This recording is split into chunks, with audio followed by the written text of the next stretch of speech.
Hoeveelste keer is dit?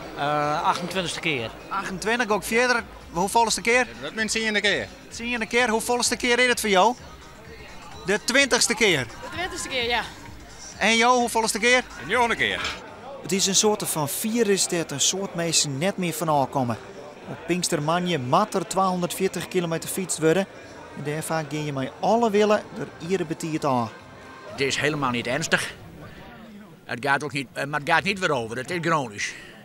Nou ja, dan begin je een keer en dan ben je op een bepaald moment in de stadium. Ja, dan begint dat te tellen boven de 10, boven de 20. Nou, wanneer stop je met 25, 30, ja.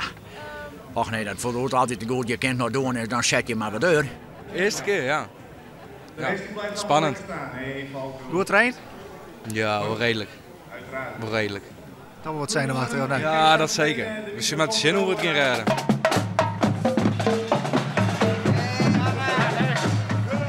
En dan is het op naar de oren zien steden. Als waren het weer te waar wordt van wat ongemak, liep als lekker ban. Dat is toch wel balen als je nog maar 3 kilometer onderwijs bent. De eerste 80 kilometer richting Dokkum hadden fietsers de wien in de reg. En dat giet dan ook dat het sliet jaagt. Maar het betekent wel dat de vlugge fietsers in Dokkum wachtje moeten.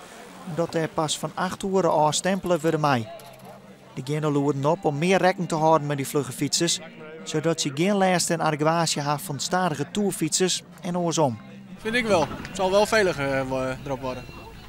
Het is een toertocht. Ja, oké, maar dan heb je wel het beetje veiliger, een beetje gescheiden. Het vreegt nog wat van de organisatie als het helemaal gisteren. Ik kist het net in 2 dagen van, want we hebben het zo'n 150 vrijwilligers, zonder die meesten ken ik net. En die kist ik net vregen om 2 dagen te komen, dat lukt gewoon net. Maar we zullen er in de toekomst ooit gewoon kunnen zien, maar voorlopig hoort het gewoon bij het oude systeem. Ik denk dat iedereen zijn fatsoen moet houden. Gewoon de hardrijders die moeten op de langzame rijders en andersom precies hetzelfde. En op smalle paadjes daar kun je elkaar niet inhalen. Het stempel van Dokkum staat nog 158 kilometer te gaan.